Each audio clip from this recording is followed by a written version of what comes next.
नमस्कार, चौबेपुर। आप सुन रहे हैं रेडियो चौबेपुर, आपकी अपनी आवाज। अब हर सुबह आपके पास पहुंचती हैं स्थानीय खबरें सीधे आपके मोबाइल पर, क्योंकि यही है पब्लिक खबर। पब्लिक के लिए, पब्लिक की बात, पब्लिक के साथ। आप सबके लिए एक जरूरी सूचना। आज दोपहर में रेडियो चौबेपुर का एक विशेष एपिसोड सुनिए। एक धमाका, एक सवाल, इंसाफ कैसे मिलेगा। और तब आए डॉक्टर लालजी सिंह, जिन्होंने डीएनए फिंगरप्रिंटिंग से सुलझाई भारत की सबसे बड़ी साजिश। सुनिए मानव बम, मर्डर मिस्ट्री और डीएनए फिंगरप्रिंटिंग का चमत्कार, सिर्फ रेडियो चौबेपुर पर। आइए जानते हैं क्या है आज की प्रमुख खबरें।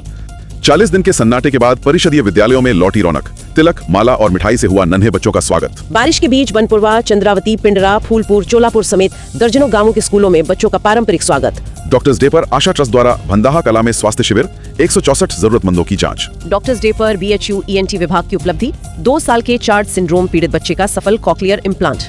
वाराणसी और देहात क्षेत्र में बारिश के कारण बिजली संकट, कई गांवों में 12 घंटे तक गुल रही आपूर्ति। गंगा का जलस्तर 3 सेंटीमीटर प्रति घंटे की रफ्तार से बढ़ा, फिलहाल खतरे से नीचे। वाराणसी को मिली एक और वंदे भारत एक्सप्रेस की सौगात। मेरठ लखनऊ रूट पर अब अयोध्या होती हुई आएगी कैंट तक। 7 जुलाई से वडोदरा मऊ सुपरफास्ट ट्रेन का संचालन फिर शुरू, बनारस से होकर जाएगी मऊ। अब विस्तार से सुनिए इन खबरों को रेडियो चौबेपुर पर। तो 40 दिनों के लंबे इंतजार के बाद कल सरकारी स्कूलों में फिर से बच्चों की चहल पहल शुरू हो गई। पहले दिन तो बिल्कुल उत्सव जैसा माहौल था। बिल्कुल। बनपुरवा के सरकारी अंग्रेजी प्राथमिक विद्यालय की बात करें तो वहाँ शिक्षिका छवि अग्रवाल, शशि प्रभा पांडे, पूर्णिमा सिंह और शिक्षक अनुपम श्रीवास्तव जी ने वो बच्चों का तिलक लगाकर, माला पहनाकर और मिठाई खिलाकर स्वागत किया। और अच्छी बात यह कि वहाँ 54 नए एडमिशन भी हुए हैं। हाँ, और यही उत्साह चंद्रावती प्राथमिक विद्यालय में भी देखने को मिला। वहाँ डॉक्टर सुमन कुमारी ने बताया कि पहले दिन को एकदम त्योहार की तरह मनाया गया। पिंडरा में भी प्रधानाध्यापिका डॉक्टर गीता तिवारी ने बच्चों पर फूल बरसाए, बैग्स भी दिए। अच्छा। हाँ, और फूलपुर में बीईओ विनोद मिश्रा जी ने खुद माला पहनाकर बच्चों का वेलकम किया। चोलापुर में भी टीचर्स ने आरती उतारी और मुंह मीठा कराया। मतलब पूरी तैयारी थी। जी हाँ, पूरी तैयारी थी। हालांकि ये भी सुनने में आया कि बारिश की वजह से उपस्थिति थोड़ी कम जरूर रही। हाँ, वो तो है। और इसी बीच देखिए, शिक्षकों की एक चिंता भी सामने आई है। महिला शिक्षक संघ की जिलाध्यक्ष हैं अमृता सिंह। उनके नेतृत्व में टीचर्स ने बीएसए भोलेंद्र प्रताप सिंह जी को एक ज्ञापन दिया है। अच्छा, क्या मांगे? मांग यह है कि स्कूलों के विलय या जो पेयरिंग प्रक्रिया है उसे फिलहाल रोक दिया जाए। तो इस पर बीएसए साहब का क्या कहना है? बीएसए साहब ने आश्वासन दिया है कि ये मर्जर नहीं है, मतलब सिर्फ पेयरिंग है और इसमें टीचर्स के हितों का और पेरेंट्स की सहमति का वो पूरा ध्यान रखा जाएगा। चलिए, ये तो बात हुई स्कूलों की। उधर काशी विद्यापीठ में भी कुछ जरूरी सूचनाएं हैं। एमए समाजशास्त्र सेकंड सेमेस्टर की परीक्षा की तारीख बदली है। अब ये 4 जुलाई को होगी। ये जानकारी विभागाध्यक्ष प्रोफेसर अमिता सिंह ने दी है। जी।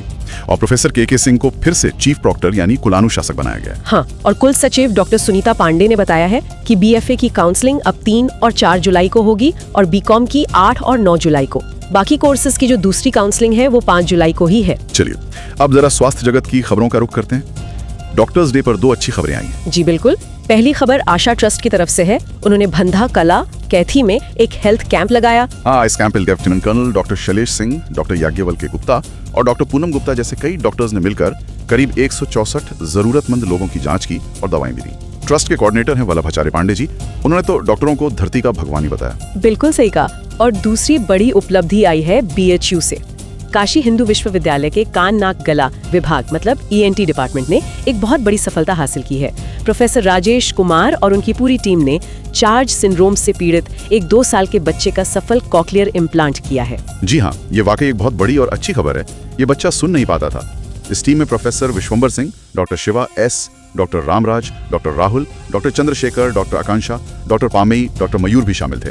एनेस्थीसिया विभाग से डॉक्टर शशि प्रकाश की टीम का और ऑडियोलॉजिस्ट सुनील कुमार का भी इसमें अहम योगदान रहा। तो अब उम्मीद है कि ये बच्चा जल्द ही सुन सकेगा और बोलना भी सीखेगा। बहुत बढ़िया। हाँ जी। लेकिन देखिए, जहाँ एक तरफ ये अच्छी खबरें हैं, वहीं दूसरी तरफ सोमवार और मंगलवार की जो मूसलाधार बारिश हुई उसने जनजीवन पर काफी असर डाला है। हाँ, काफी अस्त व्यस्त हो गया सब। शहर हो या देहात, खासकर मिर्जा मुराद, जालूपुर और छाई इलाके के कई गांवों में तो बिजली की बहुत समस्या रही। सुनने में आया है 12-12 घंटे तक बिजली गायब रही। बिल्कुल। और इससे लोगों को भारी परेशानी हुई, खासकर पीने के पानी की किल्लत हो गई। चौबेपुरा उगापुर सब स्टेशन से भी सप्लाई में दिक्कतें रही। और इस बारिश का असर गंगा के जलस्तर पर भी दिख रहा है।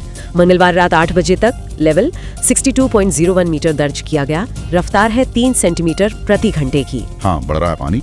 हालांकि अभी खतरे के निशान से तो काफी नीचे है। हाँ, अभी नीचे है, लेकिन प्रशासन भी सतर्क है। जो बाढ़ की आशंका वाले गांव हैं, जैसे रामचंदीपुर, नखवा, वहाँ पशुओं को गला घोंटू बीमारी से बचाने के लिए टीके लगाए जा रहे हैं। अच्छा, ये जरूरी है। जी, पशु चिकित्सा अधिकारी हैं डॉक्टर आर ए चौधरी, उनकी टीम ने बताया कि अब तक करीब 12,800 टीके लगाए जा चुके हैं। अब जरा विकास और कनेक्टिविटी की बात कर लें। वाराणसी के लिए एक और अच्छी खबर है, एक और वंदे भारत एक्सप्रेस ट्रेन मिली है। जी हाँ, ये जो मेरठ लखनऊ वंदे भारत एक्सप्रेस थी, इसे अब अयोध्या धाम होते हुए वाराणसी कैंट तक बढ़ा दिया गया है। ये ट्रेन 27 अगस्त से चलेगी। अच्छा, तो इसके साथ ही वाराणसी से चलने वाली या यहाँ से गुजरने वाली वंदे भारत ट्रेनों की संख्या अब 7 हो जाएगी। बिल्कुल, और इसके अलावा वडोदरा मऊ जो साप्ताहिक सुपरफास्ट स्पेशल ट्रेन है, उसका संचालन भी 28 जुलाई तक के लिए बढ़ा दिया गया है। ये ट्रेन भी बनारस से होकर ही मऊ जाएगी। ठीक है। उधर संधा में प्रधानों की एक बैठक हुई। इसमें राष्ट्रीय पंचायती राज ग्राम प्रधान संगठन के प्रदेश अध्यक्ष हैं ललित शर्मा जी। उन्होंने एक अहम बात कही। क्या कहा उन्होंने? और उन्होंने कहा कि जिन पंचायतों की आबादी 20,000 से ज्यादा है, उन्हें नगर पंचायत का दर्जा मिलना चाहिए। और इसके लिए 8 जुलाई को लखनऊ में एक बैठक भी बुलाई है, जिसमें शामिल होने का उन्होंने आह्वान किया है। और अंत में उच्च शिक्षा के क्षेत्र से भी एक महत्वपूर्ण खबर है। जी, शिक्षा, महिला, बाल, युवा और खेल मामलों की जो संसद की स्थायी समिति है, उसने राज्यसभा सांसद श्री दिग्विजय सिंह जी के नेतृत्व में काशी हिंदू विश्वविद्यालय का दौरा किया। अच्छा। हाँ, इस समिति ने BHU, IIT BHU, Allahabad university, NIT Allahabad और काशी विद्यापीठ के अधिकारियों के साथ एक बैठक की। किस बारे में थी ये बैठक? इसमें मुख्य रूप से शिक्षण, रिसर्च और इन संस्थानों के सामने क्या चुनौतियां हैं, इन सब पर चर्चा हुई। समिति ने BHU के CDC भवन और IIT BHU के स्टूडेंट एक्टिविटी सेंटर और प्रिसिजन इंजीनियरिंग हब का भी दौरा किया। तो आज की ये जो खबरें हैं, वो कहीं न कहीं चौबेपुर और वाराणसी में परंपरा और आधुनिकता का एक संगम दिखाती हैं।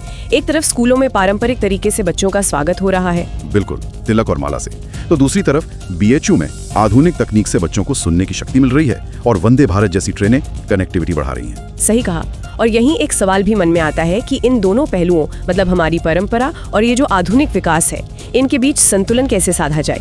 और साथ ही बिजली, पानी जैसी जो बुनियादी चुनौतियां हैं, उनसे निपटते हुए इस क्षेत्र का, हमारे चौबेपुर का समग्र विकास कैसे सुनिश्चित किया जा सकता है, ये सोचने वाली बात है। आप सुन रहे थे रेडियो चौबेपुर पब्लिक खबर की पेशकश।